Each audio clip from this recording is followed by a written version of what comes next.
हमारे व्रजमंडल के श्री कृष्णदास,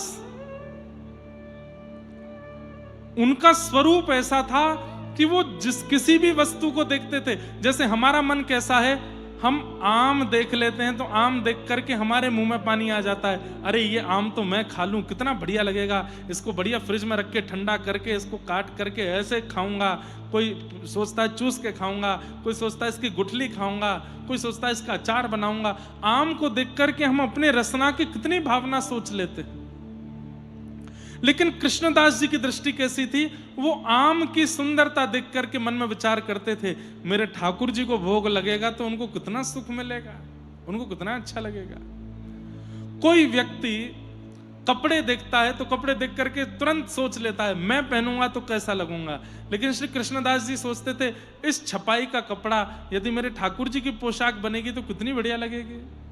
मतलब वो हर वस्तु को देख करके ठाकुर जी के ऊपर इमेजिन करते थे, कभी अपने ऊपर नहीं। एक बार आगरा गए, आगरा की सब्जी मंडी में घूम रहे थे, तभी उनको एक सुंदर गायन का स्वर सुनाई देने लगा। एक कोई स्त्री बड़े सुंदर स्वर में गा रही थी, और वो स्वर सुनते ही कृष्णदास जी रुक गए और मन में सोचने लगे इतना सुंदर स्वर,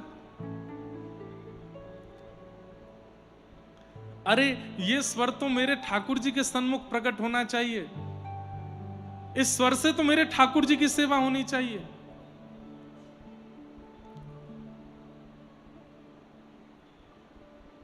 हाँ हाँ,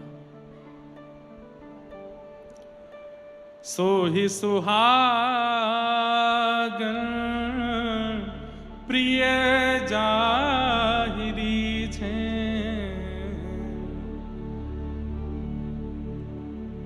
मेरे ठाकुर जी को प्रिय लगेगा ये।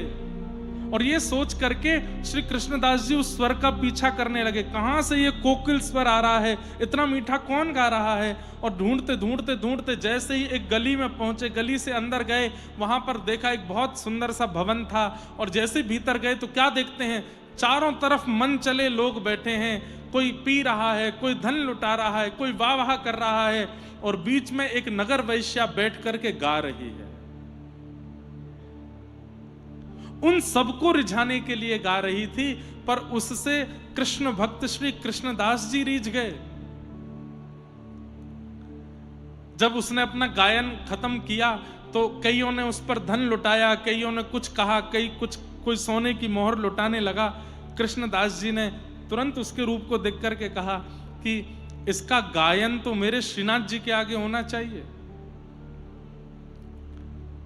गए उस वैश्या के पास और वैश्या से जाकर के बोले, हमारे सेठ को रिझाओगी अपने गायन से? तो वो वैश्या बोली, मेरे दाम बहुत ज्यादा हैं, मैं ऐसे नहीं जाती कहीं भी। तो कृष्णदास जी ने उस समय में, आज से 500 वर्ष पहले, 100 रुपया निकाले। उस समय बहुत बड़ी रकम यदि कोई देता था तो 11 रुपया 12 रुपया उस वैश्या को मिलते थे, लेकिन 100 रुपए कृष्णदास जी ने निकाल करके दे दिए और कहा ये अभी के हैं, इससे अधिक हमारे सेठ जी तुमको दे देंगे, चलो। वो वैश्या बोली, मैंने जीवन में कभी 100 रुपया नहीं देखे। आप कौन हो? आप सेठ जी के कौन हो? भाई हो? उनके बंधु, उनके परिवार से हो? बोले नहीं नहीं नहीं, मैं तो उनके चरणों का दास हूं। वैश्या सोचने लगी, जब दास 100 रुपया दे रहा है तो सेठ, स्वामी, मालिक वो क्या देगा? धन के लोभ में तैयार हो गई और अपना और अद्भुत श्रृंगार करके आई, और वो वाली पोशाक पहन के आई जिसमें वो सबसे सुंदर लगती थी। मैं उस सेठ को इतना रिझा लूंगी, इतना अपनी ओर आकृष्ट कर लूंगी कि वो मुझ पर न्योछावर करके खूब धन लुटाएगा। वो क्या जानती थी कि सेठ नहीं है, वो तो सांवरिया सेठ हैं, वो तो साक्षात परमात्मा है जिनके पास ये कृष्णदास लेके जा रहे हैं। उसको तो लगा कोई व्यापारी सेठ होगा।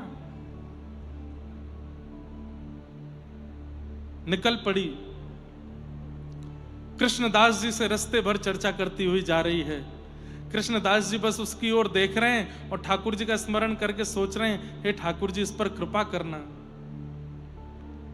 गोवर्धन लेकर के आए और श्री गिरिराज जी में पहुंच करके गिरिराज जी की तलेटी के ऊपर श्रीनाथ जी विराजते थे तब, आजकल उदयपुर के पास विराजते हैं, लेकिन तब गोवर्धन में विराजते थे। ठाकुर जी का राजभोग हो रहा था, कपाट लगे हुए थे। कृष्णदास जी ने सब दर्शनार्थियों को बाहर कर दिया, उस वैश्या को लेकर के भीतर गए। क्यों? उसका गुण इतना प्रिय लग गया था कि बस इस गुण से ठाकुर जी की सेवा हो जाए कैसे भी। ठाकुर जी के सामने जैसे ही वो खड़ी हुई, पर्दा लगा था। कृष्णदास जी की ओर देख के बोलती, कहां है तुम्हारे सेठ? बोले भोजन कर रहे हैं अभी, तुम बस ध्यान से देखती रहना और सुनो, रिझाने में कोई कसर मत छोड़ना, प्रसन्न कर देना उनको। वो प्रसन्न हो गए तो वो दे देंगे जो बड़े बड़े लोग नहीं दे सकते। अरे आप चिंता मत करो, मैं ऐसा गाऊंगी, मैं ऐसा नृत्य करूंगी, ऐसा ऐसा कुछ सुनाऊंगी, रीझ जाएंगे।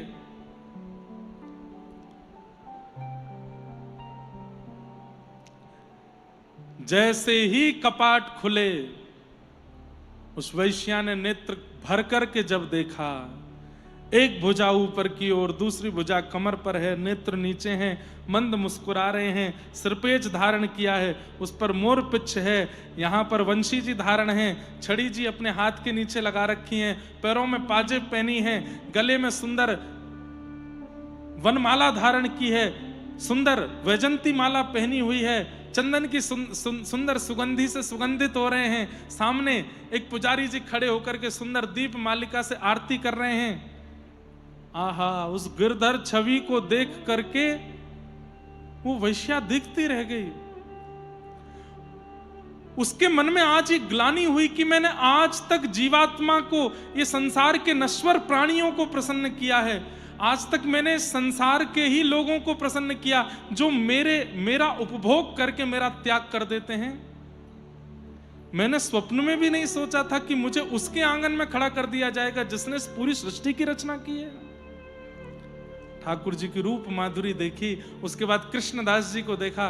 कृष्णदास जी बोले, बस इनको रिझा दो और किसी को रिझाने की आवश्यकता नहीं होगी। तेरे पास कंठ है, तेरे पास सुंदरता है, तेरे पास नृत्य है, तेरे पास सर्वगुण है, इस गुण से तू पूरे विश्व के लोगों को रिझा चुकी है और वो लोग तुझ पर धन लुटाते हैं, तेरा उपभोग करते हैं।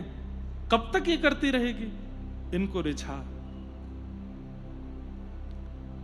घुटनों पर बैठ गई हाथ जोड़ करके और बस नेत्रों से अश्रुधार गिर रही है।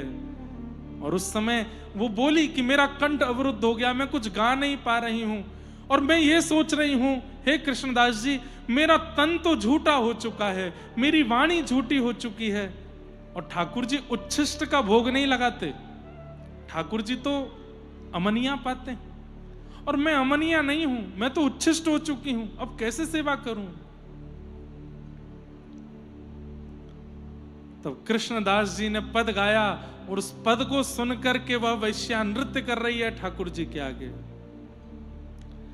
गिरधर छवि पे अटक्यो मेरो मन, गिरधर छवि पे अटक्यो, ललित त्रिभंगी चाल पे चल के, ललित त्रिभंगी चाल पे चल के, चिबुक चारू गठट क्यों, मेरो मन गिरधर छवि पे अटक्यो,